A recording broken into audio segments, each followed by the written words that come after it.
Paz y gracia. Nuevamente desde aquí, desde Casa de Pan. Hoy vamos a tratar un tema bien importante. Se trata acerca del infierno. El libro de Mateo capítulo 18, exactamente en el verso 8, Jesús dice: si tu mano te es ocasión de caer, córtala, porque mejor te es entrar al reino con una mano que teniendo todo el cuerpo ser echado al infierno.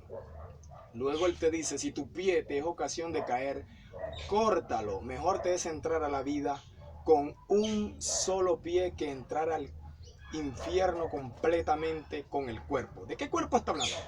Es obvio que está hablando del cuerpo físico. Está hablando del cuerpo físico.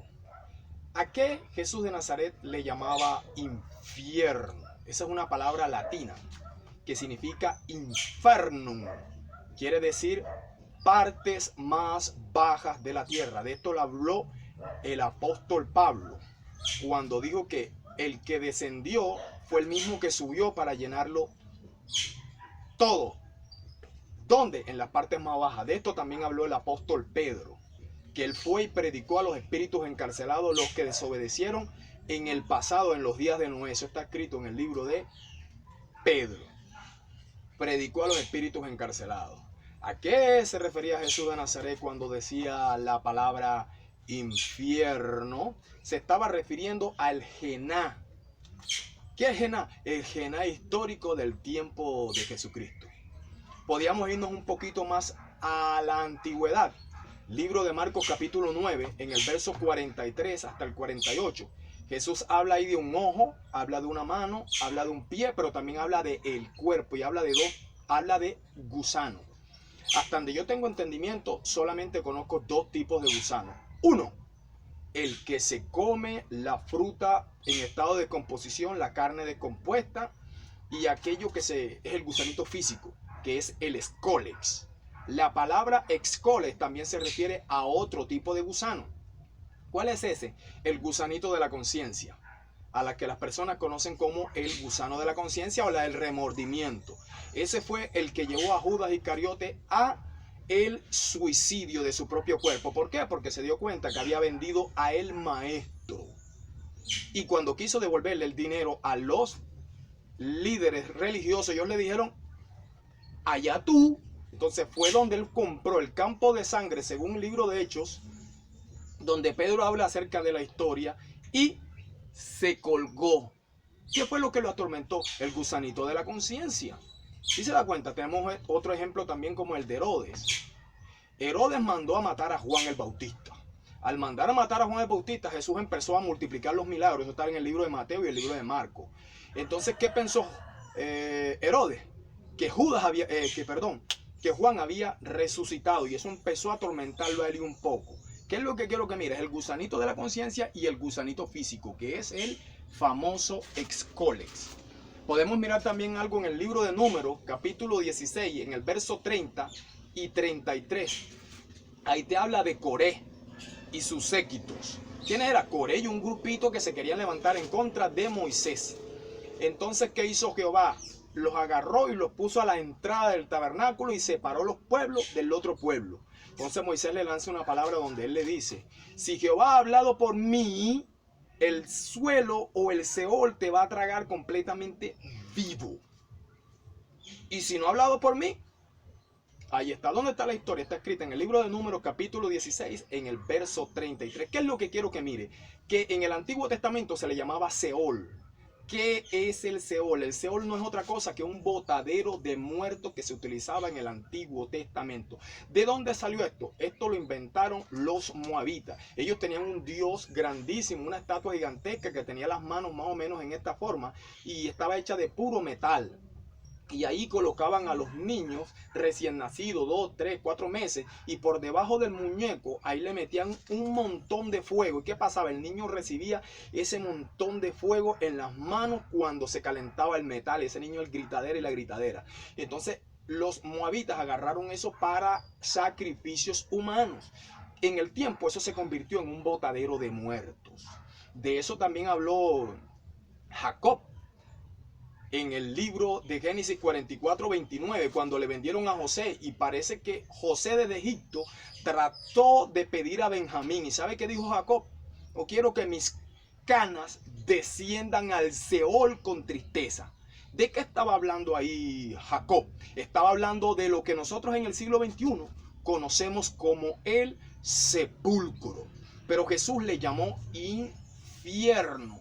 ¿Qué es en el infierno? Existen varias preguntas. En el libro de Lucas, capítulo 16, exactamente en el verso 19, ahí los religiosos están utilizando esta parábola para tratar de aplicarla tipo historia, pero en realidad no es una historia. Usted puede hacerle 3 preguntas básicas. La primera, ¿en qué parte de la geografía se dio esa historia que ellos tantos afirman? Y si es una historia, tiene que tener una parte en la propia historia, aparte de los labios de Jesús. Y la otra, que es la más importante, que usted puede hacerles la pregunta y nunca te la van a poder responder. ¿Abraham conoció a Moisés y a los profetas? Te lo dejo ahí como una pregunta. La respuesta es que no. Y en el capítulo 16, verso 19, Abraham ahí le dice: a Moisés y a los profetas tienen, óiganlo. Entonces, ¿de qué está hablando? ¿De una historia? No, está hablando de una parábola. ¿Cómo así que una parábola? Porque Jesucristo, en todas las parábolas que él enseñó, siempre agarraba a los judíos y a los gentiles. En la oveja perdida, ¿quiénes eran las 99? Las 99 eran los judíos. ¿Y quién era la una perdida? Los gentiles. Lo vemos en la dracma de la mujer que barrió hasta que encontró la dracma. ¿Quién era esa dracma? Esa dracma eran los gentiles. ¿Y quién era el resto? Los judíos. La escritura lo dice clarititico. Cuando tú miras el trigo y la cizaña, ahí te das de cuenta que Jesús está hablando de los judíos, que les iba a hacer el reino quitado para entregársele a un pueblo que no era pueblo. Eso estaba escrito desde el Antiguo Testamento. Así que para aquellas personas que quieren sostener que el rico y Lázaro, eso es una historia, hágale esas 3 preguntas y los va a dejar fuera de control. Y eso es una realidad.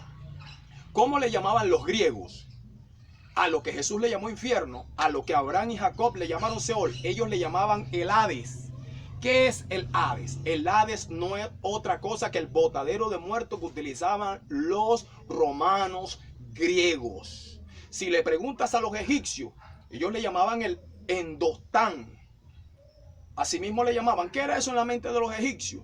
Sencillamente era un botadero de muertos, no era otra cosa. Si le preguntas a los mayas en el famoso Popol Vuh, que es el libro más sagrado que tienen los mayas, tú vas a encontrar la palabra Xibalba. Y cuando tú te metes a averiguar qué era el Xibalba, tú te vas a dar cuenta que era un botadero de muertos que ellos tenían. Y a través de la historia eso ha pasado así. ¿Cómo se le podría llamar ahorita en el siglo XXI? ¿Cómo? Exactamente, se le puede llamar cementerio, se le puede llamar camposanto, se le puede llamar lugar de paz. ¿Por qué los judíos le tenían tanto pánico al infierno? Porque en el Antiguo Testamento los que ejecutaban la palabra del Padre eran los ángeles, y de eso hay evidencia en el libro de Hechos de los Apóstoles, cuando Herodes, el pueblo empezó a gritarle: voz de Dios queremos y no de hombre. Entonces él se hizo a sí mismo Dios. No, yo soy Dios. En cortas palabras, eso fue lo que dijo. Dice la escritura que bajó un ángel y automáticamente lo hirió. ¿Cómo murió Herodes? En el libro de Hechos, allá aparece que murió comido de gusanos. ¿Cómo que murió comido de gusanos? Ese era el pánico que ellos le tenían.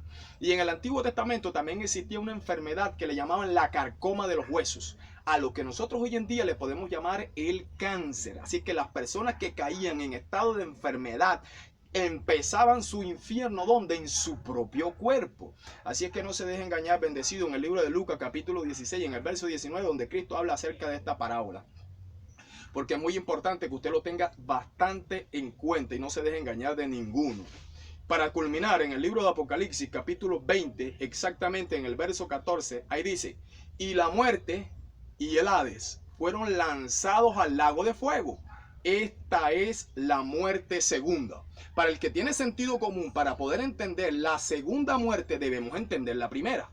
¿Cuál es la primera muerte? Cuando Dios le dijo a Adán y a Eva en el huerto del Edén, en el capítulo 3 de Génesis: no comas de el árbol que está en el centro del medio del huerto. ¿Por qué? Porque el día que de él comas te vas a morir. Y como todos sabemos la historia, Adán y Eva desobedecieron el mandamiento. ¿Y cómo murieron? Ellos murieron espiritualmente. Porque cuando nos miramos físicamente, Adán muere a los 930 años. ¿Qué quiere decir esto? Que la primera muerte es la muerte espiritual, que fue la que Adán y Eva nos entregaron o nos asumieron indirectamente. De esto habla el libro de Romanos, capítulo 5, en el verso 12. El pecado entró al mundo por un hombre. ¿Qué se le llama pecado allá en las escrituras? Es a la falta de comunión con el Padre, que fue lo que Jesús de Nazaret vino a restablecer en este planeta Tierra para que nosotros tengamos esa luz extraordinaria. Bueno, y entonces, ¿qué pasó con Angélica a las 23 horas muerta? ¿Y qué pasó con los 7 jóvenes que fueron al infierno? El libro de Tesalonicenses, el apóstol Pablo dice que Dios les envía un poder engañoso para que crean a la mentira, a fin de que sean condenados. ¿Condenados en dónde? En las tinieblas de su mente, porque Dios les está mostrando la luz y ellos ni siquiera le prestan atención. Así es que ya miramos la primera muerte, que es la muerte espiritual, y la segunda muerte es la muerte del cuerpo, así como lo estás observando. Libro de Apocalipsis, capítulo 21, exactamente, y el verso 8, y dice: los cobardes, incrédulos, abominables, los homicidas, los hechiceros y todos los mentirosos tendrán su parte en el lago que arde con fuego y azufre, que es la muerte segunda. Ya usted se dio cuenta cuál es la muerte segunda, es la del cuerpo. Así que cuando un religioso te diga: pasa para acá, para el altar, para que te arrepientas, porque si tú no te arrepientes, te vas al centro de la tierra y ahí el gusano no muere y el fuego no se apaga. Te lo acabo de mostrar completamente a través de las escrituras. Si no contento con esto, usted puede entrar en el libro de Job, capítulo 28, exactamente en el verso 5 y verso 6. Job describe el centro de la tierra. ¿Y sabe qué encontró Job allí? Él ahí encontró oro mezclado con tierra y fuego. Job en ninguna parte describe que allá hayan almas. Yo le termino con esto. En el libro de Génesis, capítulo 3, ¿Dios condenó a Adán, sí o no? La respuesta es que sí. ¿Cómo lo condenó? Con el sudor de tu rostro comerás el pan hasta que vuelvas a la tierra, porque de ella fuiste tomada. ¿Te diste cuenta? ¿Dónde vas? A la tierra. ¿Y te diste cuenta? ¿Condenó a Eva o no la condenó? Claro que también la condenó, bendecido. Le dijo: multiplicaré los dolores en tus preñeces. ¿Cuál es la mujer que pare muerta de la risa ahorita? Ninguna. Cuando Caín mató a Abel, ¿dónde lo condenó el Padre? Le dijo: errante vas a ser, la tierra no te va a volver a dar su fuerza, el fruto que tú te comas no te va a dar fuerza. Y Dios condenó a Caín durante 7 generaciones. ¿Dónde lo condenó? Lo condenó en el planeta Tierra. Quiere decir que el cielo ha decretado que el planeta Tierra sin la presencia del Padre es un infierno, bendecido, así como tú lo estás escuchando. Así que no te dejes engañar de ningún religioso que se te atraviese por el camino diciéndote que el infierno queda en el centro de la tierra. Hágale las preguntas, estudie bien el video para que usted se dé cuenta. ¿Dónde están los mentirosos según Apocalipsis capítulo 21, verso 8? En el planeta Tierra. ¿Dónde están los hechiceros? En el planeta Tierra. ¿Dónde están los homicidas? En el planeta Tierra. ¿Dónde están los borrachos? En el planeta Tierra. ¿Dónde está el diablo destruyendo los hogares? En el planeta Tierra. Yo quiero que te quede claro algo, bendecido, que el cielo decretó que la tierra sin la presencia del Padre es un infierno. Más claro no pudo haber cantado un gallo, bendecido, aunque el gallo cantó una y Pedro negó 3. Delante de la evidencia nosotros no podemos negar absolutamente nada. Así es que paz y gracia. Será hasta la próxima oportunidad que el Padre nos dé para exponer su bendita y extraordinaria palabra. Espero que te haya servido este video. Bendecido, paz y gracia.